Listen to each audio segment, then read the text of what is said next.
जो मनोवृत्ति हमारी बदलती है, जो मनोभाव बदलता है, उस मनोभाव के हिसाब से हम अपने जीवन को जीते हैं। क्योंकि आज हम ना तो फॉलो करते हैं, ना हमें नॉलेज होता है कि हमें कब क्या करना चाहिए। तो सवाल तब भी आप करेंगे, कोई इमरजेंसी में जा रहा हो तो क्या बिना हेलमेट के नहीं जा सकता? अरे जा तो सकते ही हो, इमरजेंसी में तो कुछ भी कर सकते हो, पर उत्सव मनाने की इमरजेंसी नहीं होती। पितृ होते कौन है और हमारे जीवन में इनका रोल क्या होता है, और पितृपक्ष जब प्रारंभ होते हैं या शुरू होते हैं तो हम कोई भी शुभ कार्य क्यों नहीं कर सकते? मुझे तो यही समझ में नहीं आया आज तक कि हमारे बुजुर्ग, हमारे पितृ हमारा बुरा क्यों चाहेंगे। अगर कोई शुभ कार्य हम लोग कर रहे हैं या कोई शुभ कार्य हम करना चाहते हैं, कोई नई कार खरीदना चाहते हैं, नई कोई डील करना चाहते हैं, नई कोई प्रॉपर्टी खरीदना चाहते हैं, तो ये पितृपक्ष ये क्यों बैरियर लगाता है कि पितृपक्ष में हम ये काम नहीं कर सकते या पितृपक्ष में हम ये नया सामान नहीं खरीद सकते? तो सर इस बारे में थोड़ा सा जो असमंजस की स्थिति बनी हुई है ना, उसको थोड़ा आप क्लियर करें।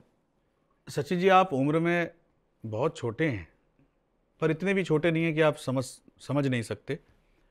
पर यह सवाल बहुत गहरा है जो आपने किया है। ये सवाल बड़े बूढ़ों वाला, बुजुर्गों वाला है। मैं ऐसा क्यों बोल रहा हूँ? क्योंकि हमें कभी भी इन सवालों पे सोचने की फुर्सत नहीं मिलती और हमें समय निकाल के सोचना चाहिए। आपने कहा शुभ कार्य नहीं करते पितृपक्ष में, तो पहले तो मैं आपको ये समझाना चाहता हूं कि जीवन में सब कुछ उन्नत ही नहीं होता। जीवन में सब कुछ उत्थान के लिए नहीं होता। उत्थान और पतन एक सामंजस्य है, ठीक है? दिन है रात है, सुबह है शाम है। सृष्टि की, प्रकृति की व्यवस्था में मनुष्य का जीवन, मनुष्य का जन्म वैसे ही हुआ इस प्रकृति की व्यवस्था के हिसाब से, और मनुष्य की मनोवृत्ति और मनुष्य की प्रकृति भी इस प्रकृति की व्यवस्था के हिसाब से चलते हैं। चूंकि आज हम ना तो फॉलो करते हैं, ना हमें नॉलेज होता है कि हमें कब क्या करना चाहिए। और साधारण तौर पे जब आप देखें हिंदू कैलेंडर में, तो आज पितृपक्ष है, कभी नवरात्र होता है, कभी गुप्त नवरात्रे होते हैं, कभी एकादशी होती है, कभी कार्तिक पूर्णिमा होती है, कभी अमावस्या होती है, कभी कुछ। सर ये सभी हिंदुओं के कैलेंडर में ही होता है। वो इसलिए होता है कि सनातन और वैदिक संस्कृति बहुत विद्वता से भरी हुई है। इस सूर्य, चंद्र, पृथ्वी और अन्य ग्रहों का जो चालन है, जो व्यवस्था है, उसका हमारे पृथ्वी के मौसम पर, सीजन पे, मतलब ऋतुओं पे बहुत प्रभाव है।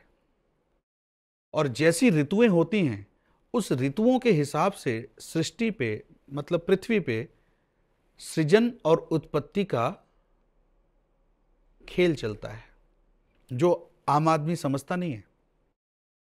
मौसम के हिसाब से जीव जंतु भी, मौसम के हिसाब से प्रकृति भी, वनस्पति भी, अनाज भी मौसम के हिसाब से ही बनते बिगड़ते हैं।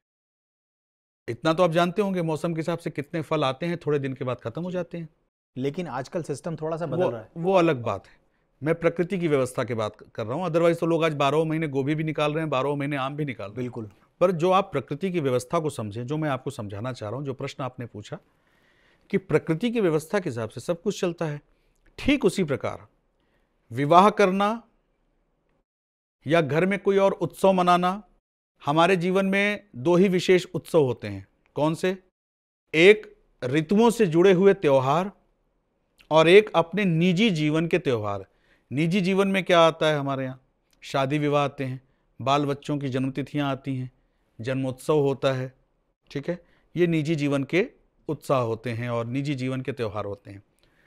ऋतुओं के त्यौहार क्या होते हैं? ऋतुओं के हिसाब से जो हमने अलग अलग तरीके से धार्मिक त्योहारों को एंजॉय करते हैं, जो हमने देखा है, नवरात्र को एंजॉय करते हैं, फागुन में होली एंजॉय करते हैं, ठीक है?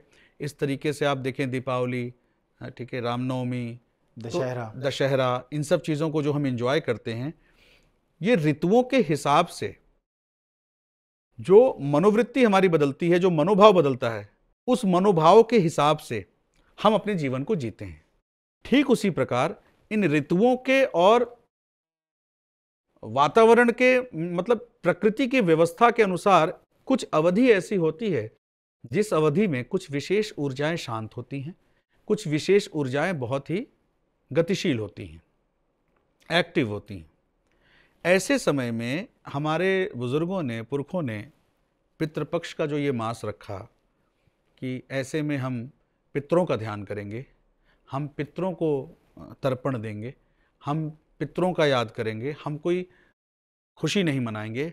तो आप जरा गौर से देखिए कि ये मौसम भी ऐसा होता है कि एक सीजन जा रहा होता है, दूसरा सीजन आ रहा होता है, धान रोपने का समय आ रहा होता है, बहुत से फल खत्म हो चुके होते हैं, नए फल अभी आए नहीं होते हैं, तो बड़ा रुका रुका सा मौसम होता है। कभी आप गौर करें, मतलब मैं आपको साधारण भाषा में समझा रहा हूँ जिससे आप भी समझ जाएं, लोग भी समझ जाएं कि ये मौसम, ये समय थोड़ा रुका रुका सा होता है। इस समय में ना तो कोई नया धान उग रहा होता है, ना कोई नया फल उग रहा होता है। अब इसके बाद धान की खेती होती है, इसके बाद नए फसल की खेती होती है। तो ये व्यवस्था ऐसी बनाई गई। तो ऐसे समय पे पहले का इंसान बहुत खाली रहता था। आज आप बिजी हो ना, आज आप बिजी हो, हम बिजी हैं। आज दुनिया हवाई जहाज से हवा में उड़ रही है। ये सब रीतियाँ, ये सब व्यवस्थाएं जब बनी थीं, जब ये रीतियों को शुरू किया गया था, जब इसका पालन होता था, तो मनुष्य के पास इतना काम थोड़ी था। तो ऐसे समय पे वो और ज़्यादा खाली होता था। ऐसे समय पे जब वो बहुत ज़्यादा खाली होता था, तो उसको एक पुण्य के तरफ धकेलने के लिए, अपने पापों से मुक्ति पाने के लिए, श्रद्धा भाव में अपने पूर्वजों को, अपने पितरों को याद करना और उनके प्रति जो कर्मकांड बनते हैं उनका अनुपालन करना, इसकी एक व्यवस्था बनाई गई। इसका शुभ और अशुभ से कोई लेना देना नहीं। शुभ और अशुभ का ऐसे है। नहीं, मेरा प्रश्न ये था आपसे कि कोई शुभ कार्य क्यों नहीं कर सकते? शुभ मैं बता रहा हूं, जैसे जब बारिश का मौसम होता है, बहुत आपको पता होता है बारिश का मौसम है और कभी भी बारिश हो सकती है, उस वक्त भी शुभ अवसर नहीं होता शादी विवाह का। क्या आप करते हैं? क्या नहीं करते हैं? क्योंकि आपके रंग में भंग पड़ जाएगा। प्रकृति की व्यवस्था अनुकूल नहीं होती है कि आप उस समय कोई जश्न मना सकें, आप कोई उत्सव मना सकें, कोई शुभ कार्य करें। शुभ कार्य का मतलब क्या होता है? जैसे आज की डेट में आप गाड़ी खरीदते हैं तो आप घर पे लाते हैं, एक नारियल फोड़ा, टीका लगा दिया, काम खत्म। शुभ कार्यों में हमारी वैदिक व्यवस्था में ऐसी ऐसी चीजें थी कि जब भी हम कोई शुभ कार्य करते हैं तो बिना हवन के तो पूरा ही नहीं होता था। तो हवन खुले आसमान के नीचे बैठ के किया जाता था। परिवार के सभी सदस्य करते थे, आस पड़ोस के लोग करते थे, नातेदार रिश्तेदार बैठ के करते थे। जब वो हवन पूरा होता था तब कोई शुभ कार्य संपन्न होता था। तो उस समय ये व्यवस्थाएं मना कर दी गई थी। आज आपको हवन नहीं करना होता, इसलिए आप ये प्रश्न पूछ रहे हैं। अगर आपको खुले में हवन करना होता तो क्या बरसात में हवन करेंगे? नहीं करेंगे। नहीं, हमारे तो हर शुभ कार्य में हवन होता है। बिल्कुल। विवाह में हवन है, बच्चों के मुंडन पे हवन है, बच्चों के जन्मोत्सव पे हवन है, मृत्यु पर हवन है। हवन की व्यवस्था, हवन की प्रक्रिया, हवन की जो विधि थी वो थोड़ा वैदिक है। जब वैदिक रीतियों पे जब हम चर्चा करेंगे ना, तो तब ये बात आएगी कि फिर हवन इतना इंपॉर्टेंट क्यों है। तो हवन का मतलब प्रकृति से लेकर प्रकृति को ही देना, और समस्त वायुमंडल में और इस सृष्टि में जो तमाम ऊर्जाएं हैं, जो सभी देवी देवताएं हैं, उनको पोषित करना। ठीक है ना? तो ये बहुत आवश्यक है। तो इस वजह से इस 15 दिन के काल को ऐसा बना दिया गया कि भाई आप अपने पितरों के लिए, अपने पूर्वजों के लिए सोचें, समय निकालें, थोड़ा तर्पण दें, थोड़ा पुण्य का काम करें। इसी बहाने धार्मिक व्यवस्थाओं से और धार्मिक प्रैक्टिसेस से आप जुड़ें, तो कोई शुभ कार्य न करें। क्या होता है, कभी कभी किसी चीज़ को ना स्ट्रिक्टली जब पालन कराया जाता है तब लोग अनुपालन करते हैं।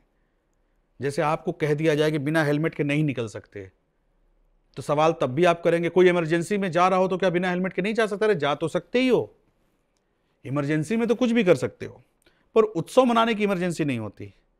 वो व्यवस्था में ऐसा समय दे दिया गया कि कम से कम इस समय कुछ अपने पूर्व जन्मों के पाप और पुण्यों का हिसाब कर लो, सोच लो, और पुण्य कमाने के माध्यम से अपने पितरों को याद कर लो, और उनके प्रति कुछ फर्ज होते हैं वो पूरा कर लो। अच्छा, उन फर्जों में भी आप देखें प्रकृति की चीज़ें इन्वॉल्व हैं। पितरों के भी कार्यक्रम में हमारे यहाँ, श्राद्ध के भी व्यवस्था में, श्राद्ध की भी विधि में आप देखें तो हमारे यहाँ हर जगह प्रकृति का इस्तेमाल है। अनाज का इस्तेमाल है, फल फूल का इस्तेमाल है, अग्नि का इस्तेमाल है, जल का इस्तेमाल है, यज्ञ हवन का इस्तेमाल है। हर चीज़ इस्तेमाल होती है। तो चूंकि प्रकृति से जुड़ी हुई चीज़ें हैं तो प्रकृति के हिसाब से चलती है। देखिए क्या है कि ये हिंदू धर्म जो है कंप्लीटली, जो हमारा वैदिक शास्त्र है, वो पूरी तरीके से प्रकृति से जुड़ी हुई, प्रकृति पर आधारित, प्रकृति से उत्पन्न, प्रकृति में ही समाहित है। प्रकृति से लिया, प्रकृति को प्रकृति से आए, प्रकृति में गए, प्रकृति से लिया, प्रकृति को दिया, प्रकृति से निकले, प्रकृति में गए। तो ये पूरी व्यवस्था ऐसी है। तो जब भी आप हिंदू कैलेंडर में और इन चीजों में आप देखेंगे कि ऐसे ऐसे समय पे कुछ चीजों को निषेध बताया गया है, कुछ काम नहीं करना है, तो वो कोई ऐसा नहीं कि हंटर चला के आपके ऊपर कोई रूल बना रहा है। वो प्राकृतिक व्यवस्थाएं ऐसी होती हैं, ऋतुओं की व्यवस्थाएं ऐसी होती हैं कि उस समय उन ऊर्जाओं का प्रवाह कम होता है, तो उसको नकारात्मक कहते हैं कि नकारात्मक है, मजा ही नहीं आएगा। जैसे मौसम अच्छा होता है तो आप बेवजह खुश हो जाते हो ना, और मौसम बहुत खराब होता है तो आप खुश होते हो क्या? नहीं होते हो, मनोवृत्ति पर असर होता है। तो इसलिए ये व्यवस्थाएं बनाई गई हैं। तो कहने का मतलब ये है कि एक व्यवस्था है, करना चाहिए, हम किसी को अनुपालन करना चाहिए।